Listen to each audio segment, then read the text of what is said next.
Հարգարժան փոխնակ, հարգելի գործընկերներ, սիրելի հայրենակիցներ, քննարկում ենք Հայաստանի Հանրապետության գլխավոր դատախազի միջնորդությունը իմ Հովիկ Հովսեփի Աղազարյանից նկատմամբ քրեական հետապնդում հարուցելու համաձայնություն ստանալու մասին։ Միջնորդությունը հիմնված է երկու դրվագների վրա, երկու վարույթներից միացված, դրանք պայմանականորեն անվանենք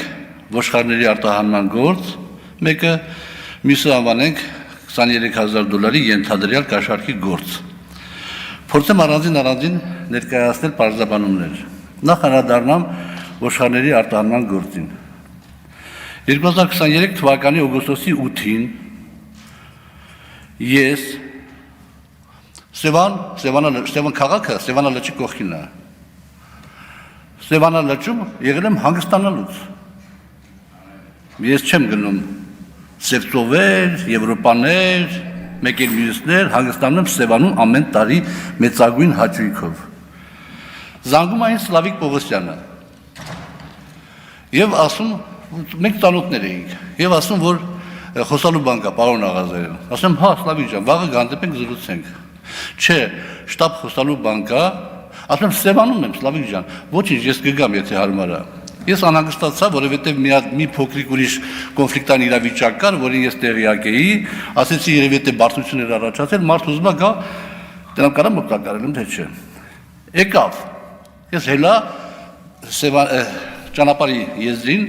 մեքենայով եկա, մեքենան կանգնեցրեց մի որոշ հեռավորության վրա, ինքը դուրս եկավ մեքենայից եւ մենք այդտեղ զրուցեցինք։ Սլավիկ Պողոսյանը ինձ ասեց, որ ընկեր ունի, ով Էմիրատների հետ կապ ունի եւ կարող են ոչխարներ արտահանեն, բայց մի հատ խնդիր կա, որ երբ որ ոչխարները արտահանում են, պետք է ինչ-որ կարանտին անցնեն, տեղափոխվում են եւ քաշ են գցում, հնարավոր է արդյոք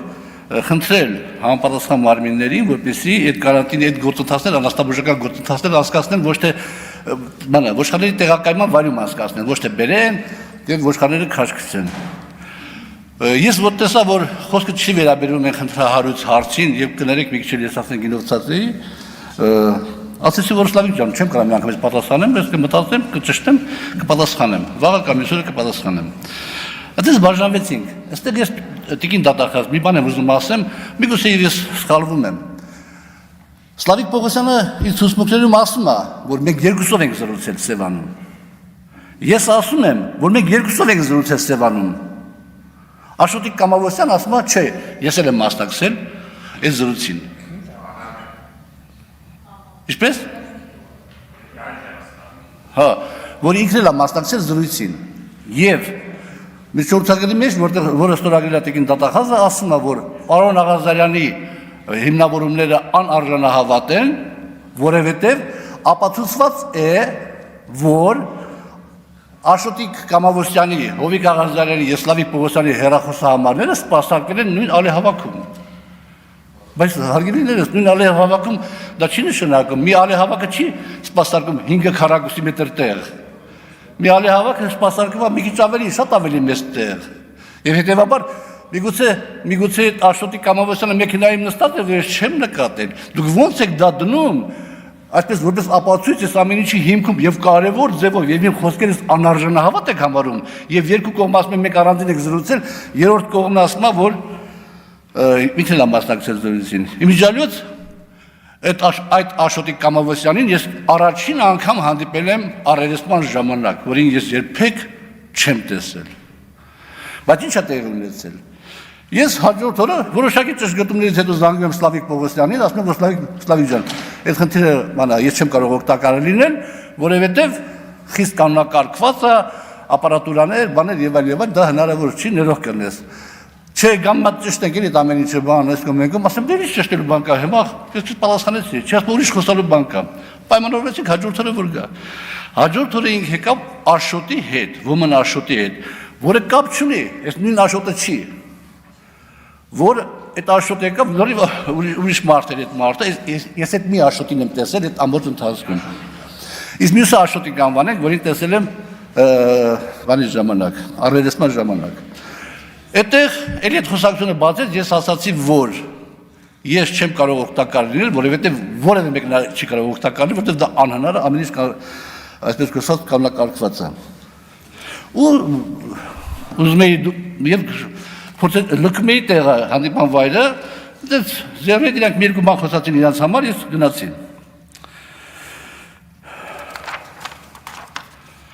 Հիմա ամենահետաքրքիրը,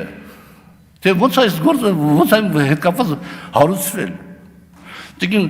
դատախազը նշեց, որ Սլավիկ Կարապետյանը եւ Սլավիկ Պողոսյանը բանի մեջ են եղել, այդ հետախուզման մեջ են եղել, այդ վարորդական իրավունքների հետ կապված գործով եւ հիմա այդ բանը դատարանում է։ Իրար հետ խոսացել են, այն ասել է իմ աներս կարա Էմիրատներ ոչխար տանի, բայց այս խնդիրը կա։ Սլավիկ Պողոսյանը ասել է այս աղազան հովիկին ճանաչում եմ, խնդրեմ մեզ օգտակար են, իրանք որոշում են, իրանք խոսում են, թիվը թվաբանությունը որոշում են եւ էդի քննիչը այդ տեսագրությունները տեսել է եւ չէր կարող ինքը վարույթ չհարուցել կամ համապատասխան ղեկավարությանը չներկայացնել եւ վարույթ հարուցվել։ Հիմա այստեղ այդ ձևով է դա տեղի ունեցել, այդ ձևով այդ վարույթը հարուցվել։ Հիմա հետաքրքիր նաեւ հարց առաջանում այն իմաստով թե բա հետո ուրեմն ես Աշոտիկին հանդիպել եմ մի անգամ այդտեղ, այստեղ ասում է 2 անգամ, դե 3 անգամ։ Ենթադրենք կներեք հազար անգամ, մի պահ ենթադրենք, թե այդ ամսի 10-ին, 11-ին ինձ առաջարկել են այդ $23,000, $20,000 ներողություն խաղում եք արդեն, $20,000 առաջարկել են, ենթադրենք, եւ ես մերժել եմ, ենթադրենք, բա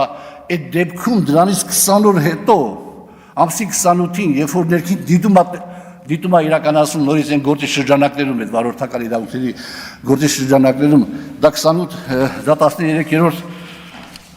7-րդ էջում է, եթե հարմար գտնենք, հարգելի գործընկեր նայեք, 7-րդ էջում, Սլավիկ Կարապետյան ասում է, ինչ եղավ ախպեր այդ ոչխարների գործը, Սլավիկ Պողոսյանը սկսում է արդարանալ, հետևաբար խնդիրը այդտեղ է, երկու Աշոտների մեջ եւ այդտեղ է, ես այդտեղ որևէ կապ չունեմ։ Հիմա ասեցի ես իմ խոսքում, որ Սլավիկ Աշոտիկ Կամովոսյանին տեսել եմ առաջի անգամ առերեսման ժամանակ։ Մենք փաստաբանից հետ մշակել ենք մի հատ տակտիկա ունենք, որ ես երևի թե մեզ կհաջողվի նախաքննության փուլում ապացուցենք, որ 2 Աշոտ ա եղել բոլոր դեպքերում եւ ոչ թե 1։ Սլավիկ Պողոսյանի տղան այդ բանի աշնան կողմերը հանդիպում էր խնդրելինձի, հանդիպեցինք եւ ինքը ասեց հետեւյալը, այդ հանդիպման ժամանակ, որ իր պապան հիվանդ է, այդ պայն արդեն կալանքը փոխել էին տնային կալանքի, խափանման միջոցը տնային կալանքեր եւ եթե ինքը հայտնվի նորից հանրազատության մեջ, ապա խիստ դժվարություններ կունենա եւ խնդրում էր, որ ես օգնեմ այդ հարցում։ Եվ եթե ես չօգնեմ, ապա իր պապան ստիպված կլինի ցուցմունքներ տալ։ Ես այդ մասին քննիչին տեղյակ եմ պահել։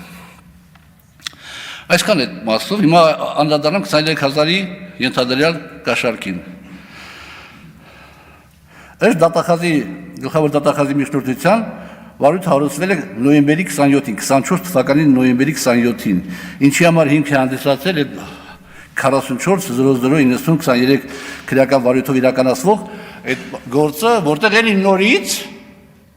Արամ Մկրտչյանը բան արել, Հայկ Նազարյանին տեսաերիզներ է ուղարկել, որ իբրև թե ինձ տվել է $23,000 ինչ-որ գործի համար եւ ես չեմ արել եւ $23,000 չեմ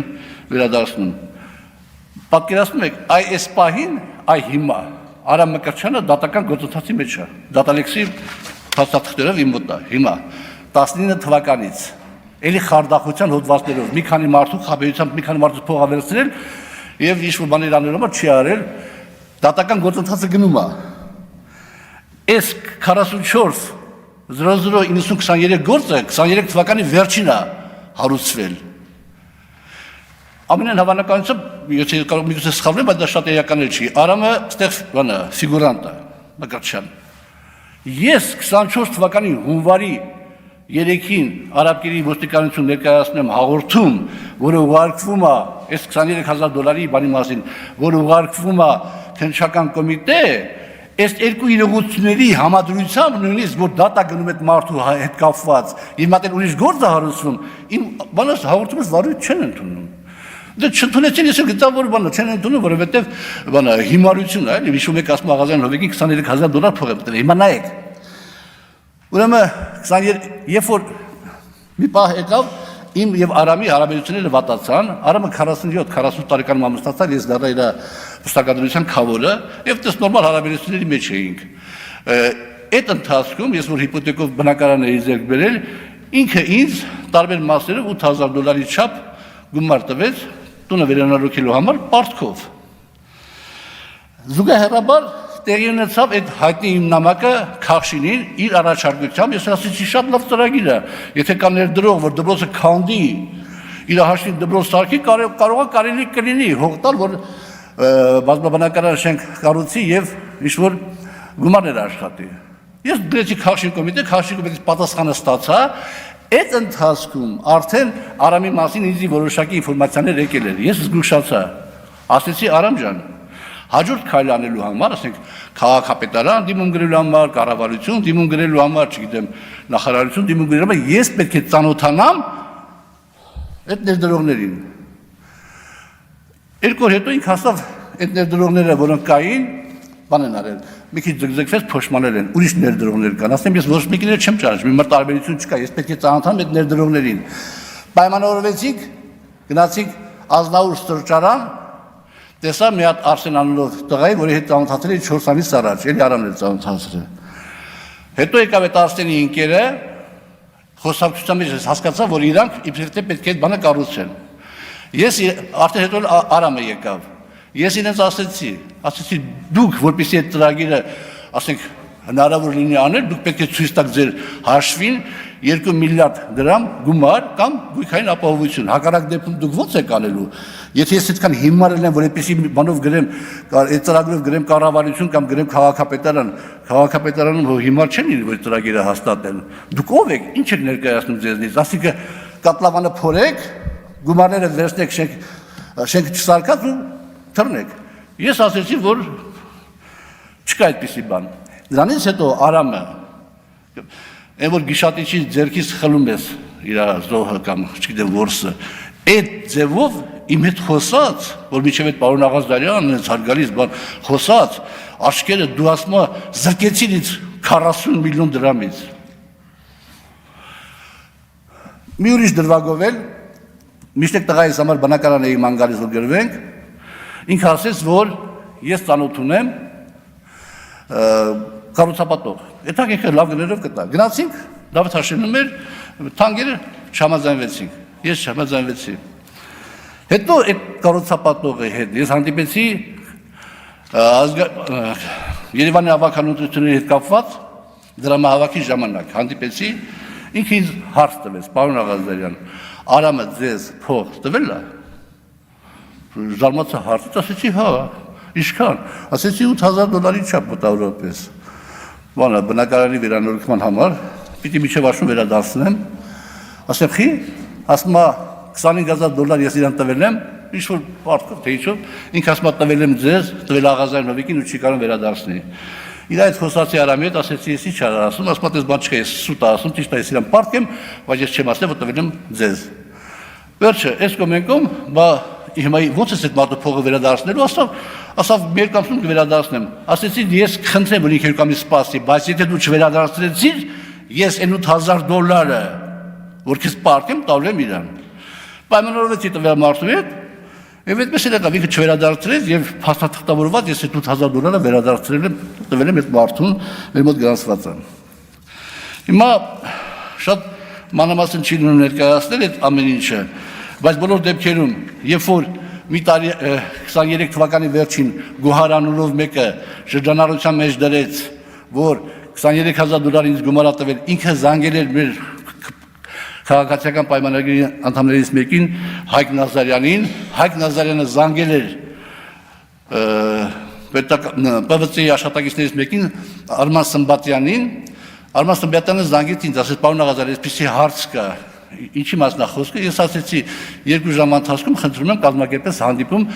Գոհարի եւ Հայկի հետ։ Եթե չկազմակերպես հանդիպում, ես գնում եմ ԱԱՑ, չկազմակերպես հանդիպում, ես գնացի ԱԱՑ, ԱԱՑ հաղորդում, ԱԱՑ-ի հետ խոսացի, ԱԱՑ-ն որոշակի ուսումնասիրություններից հետո ասեց, որ ես դիմեմ ոստիկանություն, դիմեցի, արդեն ասեցի, որ վարույթ չընդունվեց։ Այդ ձևով այդ ամեն ինչ եղել, հիմա այդ գործի նյութերը վերցված է եւ դրված է այս ամեն ինչի հիմքում։ Հիմա այստեղ հարցեր են առաջանում, թե ինչու։ Նախ ես հարգելի գործընկերներ, ես հիմա այս գործի շրջանակներում Եմ աշխանով արժանահավատ կլինի ասածը, աշխանով արժանահավատ չլինի ասածը, բայց ես այն համոզման եմ գալիս, որ մենք որ պայքարում ենք քրեական ենթամշակույթի դեմ եւ այդքան լուրջ օրենքներ ենք ընդունում եւ անընդհատ պայքարում է դատախազությունը համապատասխան իրավական մարմինները մենակ այս իմ գործի շրջանակներում մենք հսկայական վնաս ենք հասցրել քրեական ենթամշակույթի դեմ պայքարում, որովհետեւ մարդիկ դիմում են, ասում են Արամ Մկրտչյանը մեզ խաբերության փող է վերցրել, մի քանի մարդ է, մի հոգի չէ։ Արամ Մկրտչյանը մի տարի առաջ փետրվարի 15-ին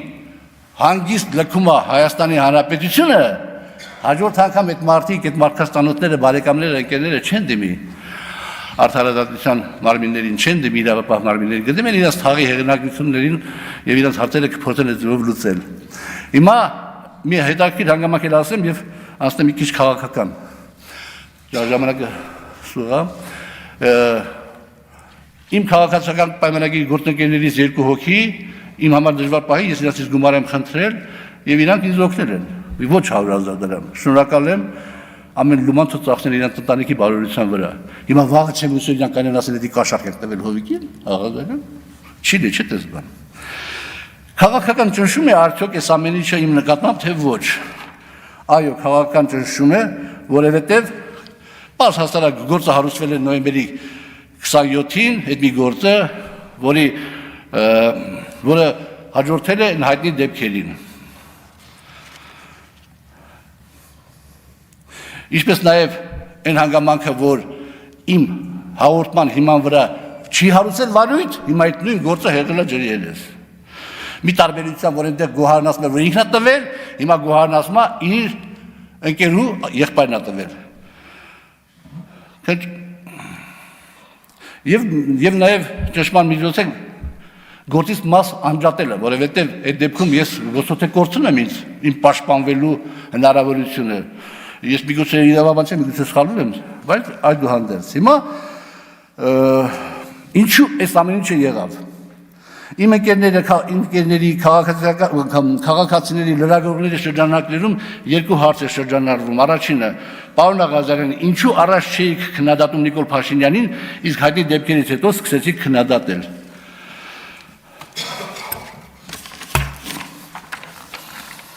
Եվ երկրորդ հարցը, ինչու այդպես ստացվեց, ինչու վարչապետը ձեր հանդեպ այդպես տրամադրվեց։ Եվ ես պարտավոր եմ այդ հարցերին պատասխանել։ Ես միշտ էլ Այն հարթակներում, որտեղ որ կարելի էր, ես իմ քննադատությունը ներկայացրել եմ, շատերը շատ լավ գիտեն, բայց թիմային տրամաբանությունից ելնելով, ես դրանք չեմ հրապարակայնացրել։ Բայց որպեսզի մեկապարանոց չլինեմ, որոշ բաներ ներողություն եմ խնդրում, պետք է հիշեցնեմ։ Երբ որ պարոն վարչապետը երկդաշինքի խմբակցության ղեկավարն էր, այդ ժամանակ նախագահի ընտրության հարցեր եւ երկխմբակցությունը առաջարկել էր նախագահի թեկնածու Արտակ Զենալյանին ես վարչության անդամ եմ եւ հարց բարձրացրեցի պարոն Փաշինյանին անվստահություն հայտնելու հետ կապված որպես խմբակցության ղեկավարի, որովհետեւ այդ կարևորագույն հարցը քաղաքական հնչողություն ունեցող ինքը չէր բերել վարչություն քննարկելու։ Հաջորդը Հայկ Մարությանի ընտրության ժամանակ, երբ որ վարչությունը թեկնածու առաջադրվեց Հայկ Մարությանի, միակն եմ եղել, որ դեմ եմ խոսացել։ Ճիշտ է, դեմ քվեարկել են շատերը, բայց միակն եմ եղել, որ դեմ եմ խոսացել։ Հետո մի տարի առաջ փետրվարի սկզբներին բոլորը երևի հիշում եք մի հատ հայտնի դեպք մանկահասակ երեխաների մայրիկին կալանավորելու հետ կապված։ Ես այդ հարցը բարձրացրեցի եւ մենք բոլորս միամուռ դիմեցինք խափանման միջոցը փոխելու։ Իհարկե Քարամյանը չհարգեց, բայց Տիկին դատախազը հարգեց կատարեմ մեր միջնորդությունը եւ դա տեղի ունեցավ։ Հաջորդը Էլի մի տարի առաջ մոտավորապես վարչապետը եկավ եւ մեր խմբակցության հետ միասին քննարկման ժամանակ Եվրոմիություն հայտ ներկայացնելու հետ կապված քննարկում եղավ։ Միայն ես դեմ խոսացի, բայց մի շաբաթ հետո ավելի ընդլայնված մեր քննարկման ժամանակ եւ կառավարության անդամները եւ վարչություն գրեթե բոլորներ դեմ խոսացին, բայց Տեսեք, այսօր արդեն մենք երկու դասեցման այդ օրենքը ընդունեցինք, այսինքն վարչապետը թիմին շրջանցեց եւ այլ ձևով լուծեց հարցերը։ Այս ամեն ինչը խաղաղության պայմանագրի հետ կապված ես տարբեր տեսակետներ եմ հայտնել, այս ամեն ինչը վարչապետին թվացել է, թե ես խանգարում եմ պետական կարևորագույն նշանակություն ունեցող հարցերի ընդունման իմ համեստ կերպարով որոշակի Ամփոփեք խնդրում։ այո, ամփոփում եմ, որոշակի անհարմարություններ կարող եմ առաջացնել եւ հետեւաբար ինքը դիմեց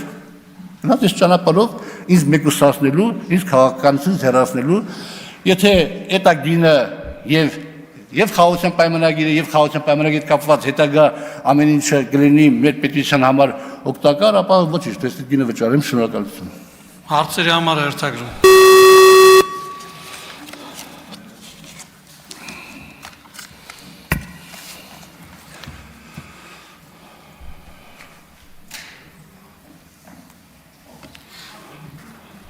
Հերթագրվել է 12 պատգամավոր